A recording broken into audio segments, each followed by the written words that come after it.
What is up, everybody? Welcome to the Mash and Drum Whiskey Room. I am Jason C, and I have a very special guest who has stopped by in the whiskey room. Who's it? Oh, I thought he was coming soon. No, it's me. Hey. Hey, what's up? I'm Chad from It's Bourbon Night. That's right, Mash and Drum. It's Bourbon Night. Experimental video for you. A little bit of a mashup. It's going to be really fun. Come right back.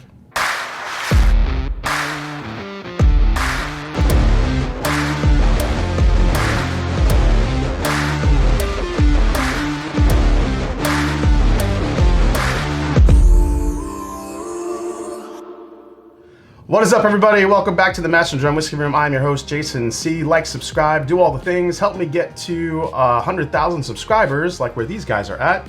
Really hoping to get there for 2024. Chad, first and foremost, thanks for coming to the Whiskey Room. Thanks for making the trip to Columbus. Thanks for having me, man. Yeah. It was great. Yeah, what do you think? Pretty cool, huh? I love it. Just surrounded by whiskey. Yes. There's nowhere to go. I'm fine with that. There's no need to go anywhere. There's no need to go anywhere else. Surrounded by whiskey. So you proposed this idea. Yeah. I was a little bit scared. Should I give the backstory? Give the backstory. Okay. Because I think that'll definitely help the viewership here. All right. So if you're familiar with our channel, we do our big best bourbon of the year blind, which means we fill up a lot of sample bottles. So when I was doing that, I was filling them up, and I had a funnel, and once I would fill it up, I would then, take the funnel over to the sink to wash it out and then dry it, but there's a couple drops in that funnel, right? So I would go, and just those few drops that hit my tongue, of course I knew what I just poured, but I was like, damn, that's good. That's really, and that's just off of like a drop or two. So I kind of devised this theory, how much can you tell about a whiskey just from an eyedropper? So that's kind of the challenge. So what I did was I came with 4 samples. You can see I even covered it up so you can't see the color. Yeah, I can't even see the color of these whiskeys, nothing. So so Chad poured me 4 blind samples. I can't see the color, they're all taped up. What we're gonna do is take 1 drop of the whiskey and put it in our glass and see what we can surmise, like how good or how bad we are. Oh, that's why that's why the glasses are here. Okay. So we could do that, but I was thinking, oh, you wanted to go right in. because you put 1 drop in here and not much, I mean, it's not much is coming out. You Oh, know? okay. So, all right. So we'll go drop for drop then. Drop for drop. That's right. Okay. So we're gonna just take it like we're taking medicine, like we're 3 years old. Take your medicine. So when I got here, I asked you to kindly do the same and put sort of a variety of different things, also taped up. Which I did. They're just marked A, B, C, and D here, so we can kind of keep track of them. And I thought we would start with 1 drop.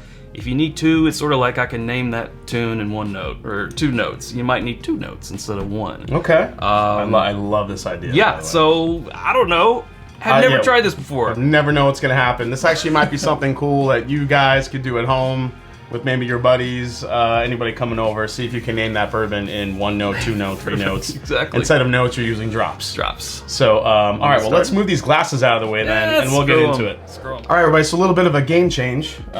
Instead of trying to use a wet dropper, because you have to clean this out, I grabbed some pipettes, and I use these a lot for blending.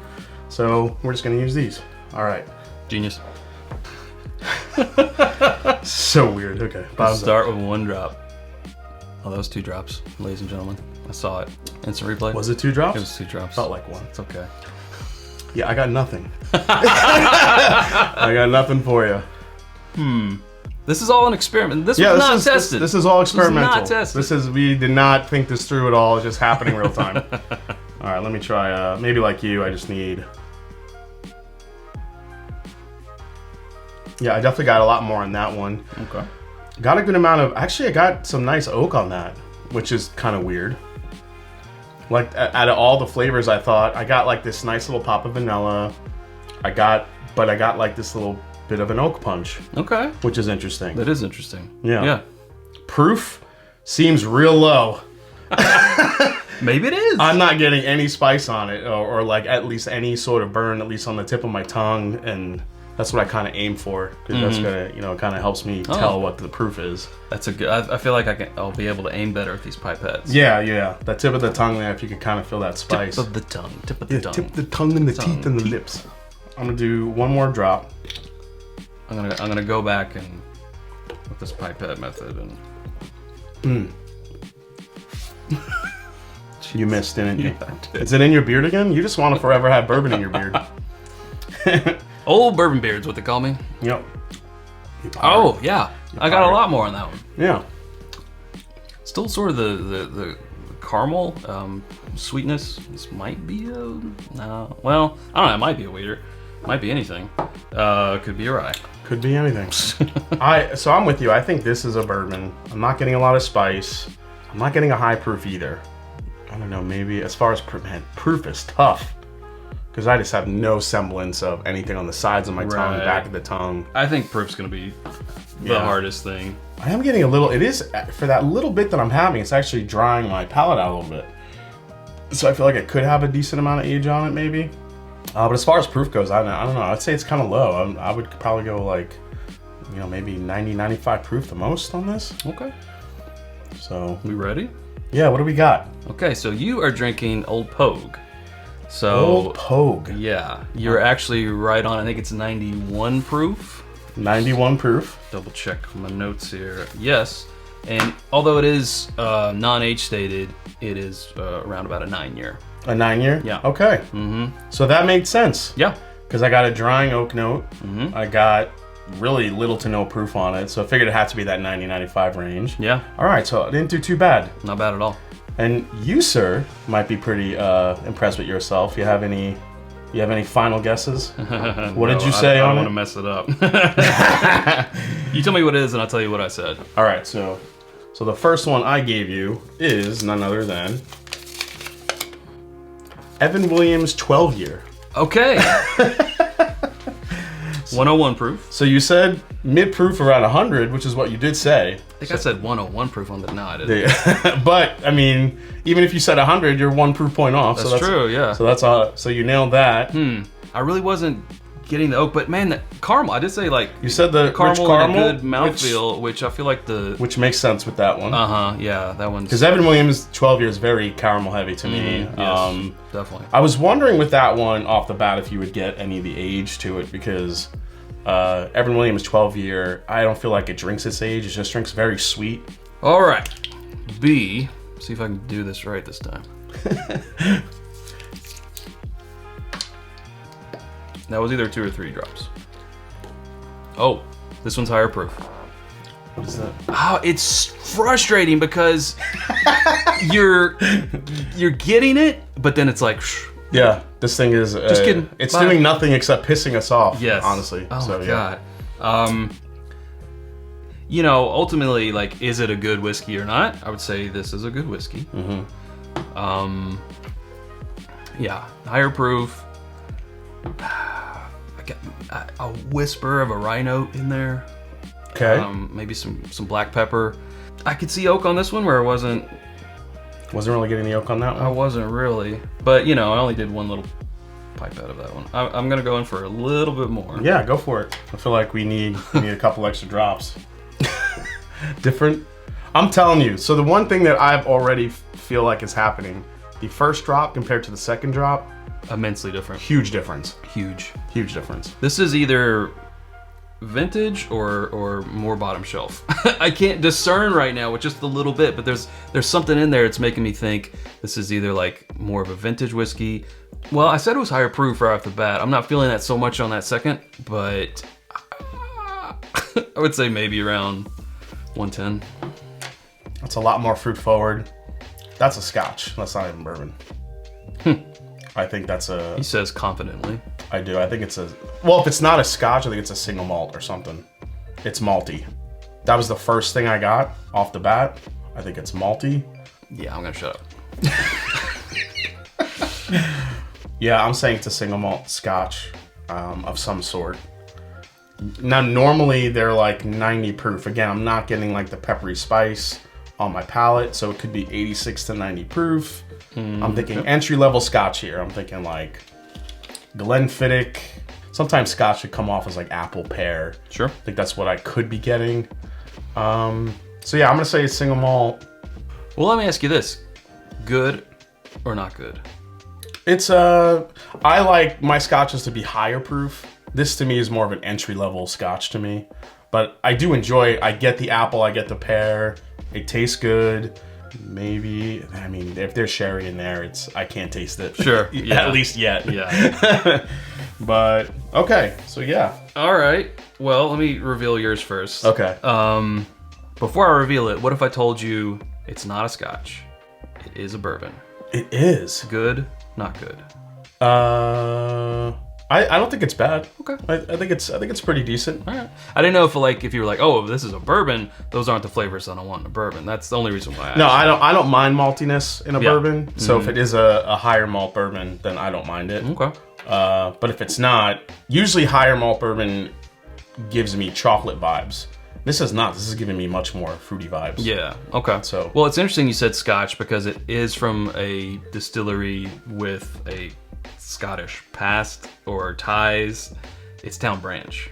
Town Branch. Yeah. 80 proof. Back when it was 80 proof. This is an old bottle that we Push to the back. Mm-hmm. So is it 80 proof? Mm-hmm. Oh, okay. Yeah, it's light.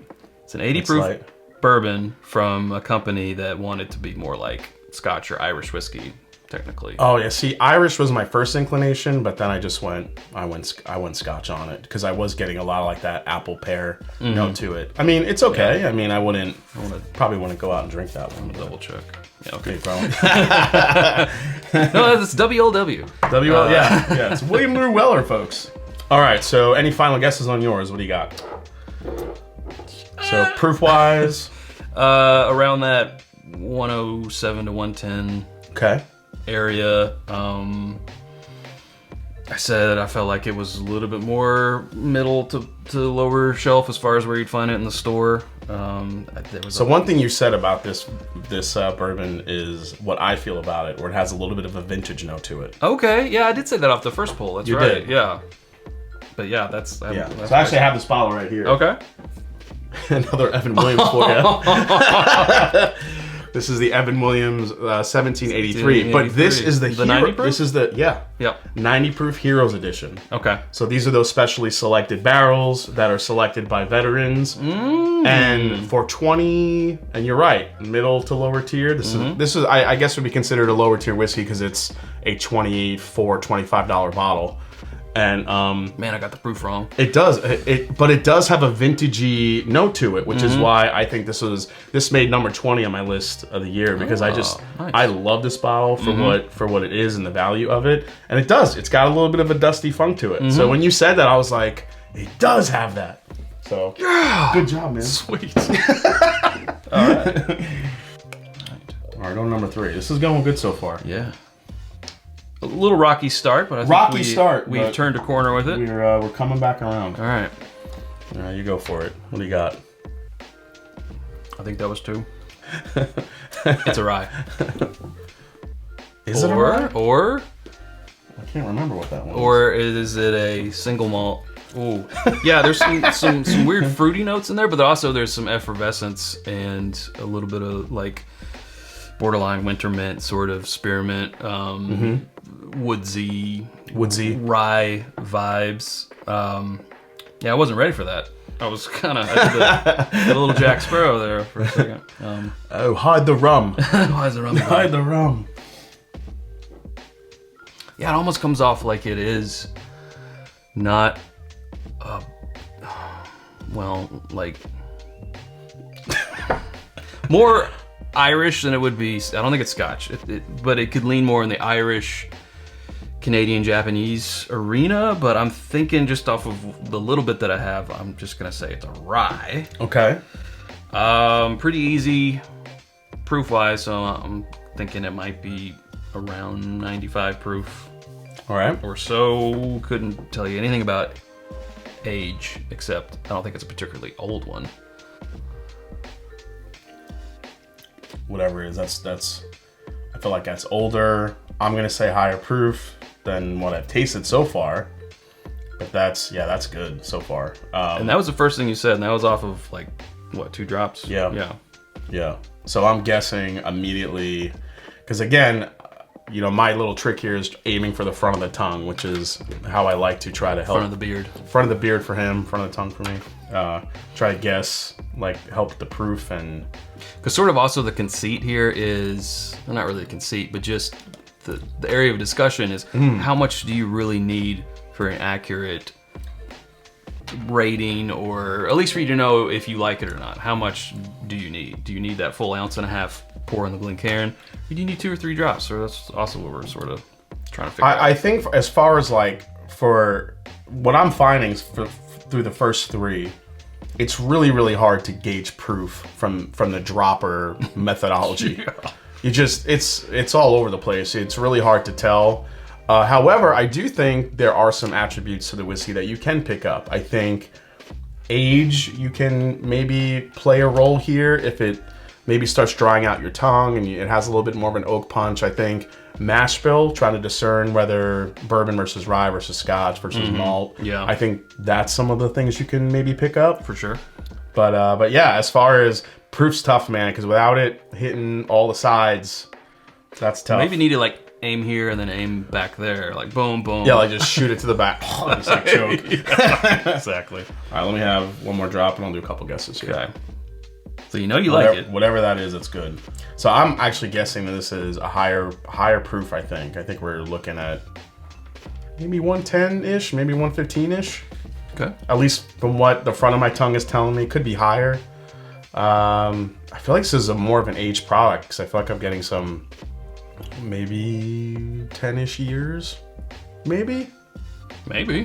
But it's got a ton of flavor to it. It's very concentrated. For those little drops that I got, it's very concentrated. So I'm even like further going. I think this is kind of like a, if it's not cast strength, it's close. It seems very concentrated, very flavorful. Even if the age is off, I still feel like it's a concentrated whiskey. Sure. Is anything raising its hand? Like, you know, some of these distilleries give us clues. You know, when we have an actual glass of it, it's anything sort of raising its hand and saying, I might be from... It's giving me Elijah Craig barrel proof vibes because of the amount of flavor. Like my first guesses off here would be like an Elijah Craig, Stag, you know, type of experience here because it's just so concentrated. Larceny barrel proof, but I'm not really getting that weird aftertaste I get with Larceny barrel proof. I'm getting more of the... I feel like it's older than a Larceny barrel proof. Yes, also, yeah. I feel like it's older and it's giving me some of those concentrated vibes. Okay. Final guesses, what do you got? Rye. Rye? You know, what did I say? 6 to 8-ish year. 95 proof-ish. Do you think it's finished at all? Yes. I do now. Yeah, I could see it being, actually, yes. I could see it being like a... Well, like egging them on, but I mean...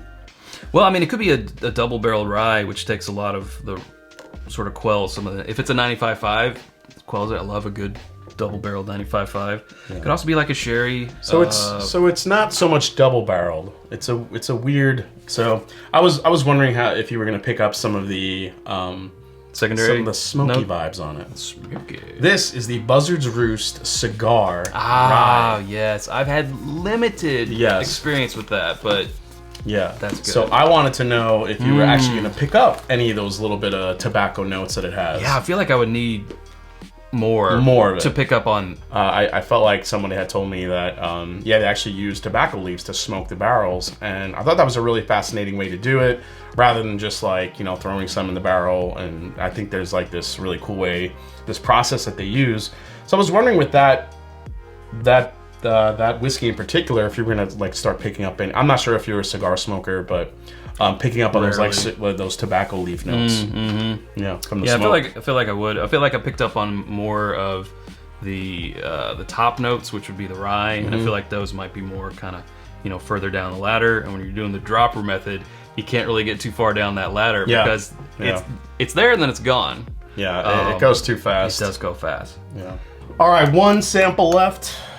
Let's see how we do in the last one. Mash and drum. Tom's. All right, am I starting this one? Let me start this one. Yes. There you go. Hit it. All right, here we go.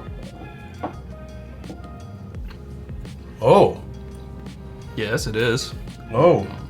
I'm just letting mine open up in the pipette. So.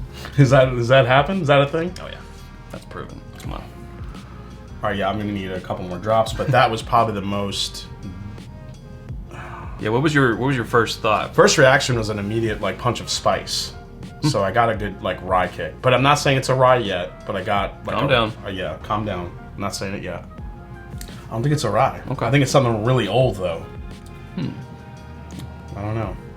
I'm gonna need to process that one. All right. All right, you go. Okay. Because I think this will be an interesting one.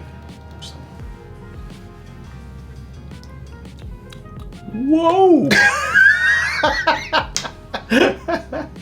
Candle? Is it a candle? It's so. Like, I don't even know. I don't even know how to react to that one. Give me a glass. Like, is it a candle? is it a candle? It was in my face. Yeah, it's in your face. It was in my. It's in, yeah, all up in it. All up in my it. grill. Definitely gonna need. You getting another drop of that one? I feel like this would have a good mouthfeel too. I feel like this would be very coating. It does. Okay. So I think you have a really good handle on the mouthfeel of that one. Okay.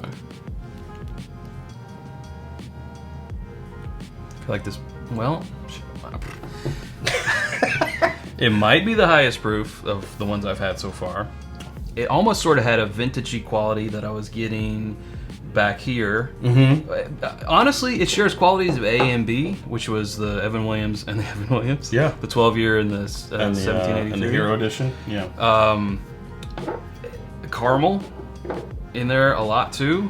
But this X Factor, yeah, might be barrel proof, but not super high.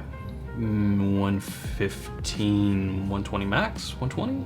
I'll probably bump that up to 120. It does kind of have some building heat as far as 6 drops over, the course of a minute go. And that's what I'm getting with this one too. It's sitting on my tongue, and I feel like it's literally just like still sitting on it. Like it's almost like trying to like burn a little bit of hole through it. But when I first put it on my tongue, I didn't really feel like it was a high proof, so I'm not really sure what's happening. You don't feel like it's hazmat or anything? No, not at all. Wow, that's tough. This might be also a finish, because there's feels like some secondary flavor going on in here. Yeah, for me, this one, I think it is a higher proof. I'm getting on the tip. I just aimed right at the tip of my tongue, and I could feel like I call it the Pop Rocks effect. Kind of sparks a little bit. Yeah. So I feel like there is a nice little proof point to this one. I might be willing to go like 118, 120 on this one. Okay. But I also feel like it's got some age to it as well. I'm getting some oak. I'm getting that drying feeling that I was getting earlier, especially on the stag. So like there could be some age here. Yeah, I feel like mine's a bourbon too, but there's got to be some type of secondary maturation going on. So what notes are you getting? You called earlier. You said it was like a vintagey type thing to it. Yeah. It's almost. You said fruity, peach and caramel and I don't know. I've had drops of it, but yeah, almost like a rum quality to it. And again, I'm feeling like it's gonna have a great viscosity, much like like a rum. Yeah. Around 120. 120. Okay. So all right. So you do the reveal first on this one. Yours is. It has a particular proof, so... Particular proof? Okay. Yeah, I get it right. So I said anywhere between like 118, 120. I mean, it could be higher, but I feel like that's what I was getting. Very close. It's 121.9 proof. 121? Yeah. Wow. And it is the Knob Creek 25th anniversary. The bottle we're talking about Yeah, I almost said, you mentioned it earlier. Wow. Yeah. So did I just because you're here, I did want to say I'm getting a little nutty. However, this would have been the one to do it. However, I wasn't ready to go full beam. I was thinking maybe it could be a Heaven Hill product, Heaven Hill, but a safer bet. All right, so yours. Yes. So that is actually a pretty new bottle that released. Okay. That is the K. Luke barrel proof Cabernet finished bourbon. Yeah, grab that bottle. Okay. Because I don't remember the proof offhand. I have never, besides so right what, now. what proof did you say it was? 120? Dude, 121.6. Oh, come on! 121.6. You said it was finished. This Yeah. is a very deep, as you can see, a very rich Cabernet finish. Mm-hmm. And I agree. This also gives you, with that winey finish, it gives you kind of a vintagey like funk to it. Yeah. So, and I really like this a lot. It actually impressed me when I first tried it. Interesting. Well, you know, another thing that kind of occurred to me, like, if people want to do this at home, is to, like, aim at different parts of your tongue. Yes. To really learn how different parts of the tongue pick up different things. Like, just hit it, tip of your tongue, then... Yeah, so any specific points when you were doing it that helped you? Because, like, for me, for proof, I feel like from left to right and on the tip of the tongue is where you can... At least those are the spots for me. What about you? I did tip and front and back, basically. Because in the beginning, when we were just doing this, I was kind of just putting it there in the front, and it wasn't working as well. But so you're gonna do this to Sarah? Yeah. This is sort of the pilot episode. Sarah, be ready. So, well, I guess she'll do it. I mean, I guess like this, we'll go back and forth. Sarah and I. That'll be over on our channel. So look for that.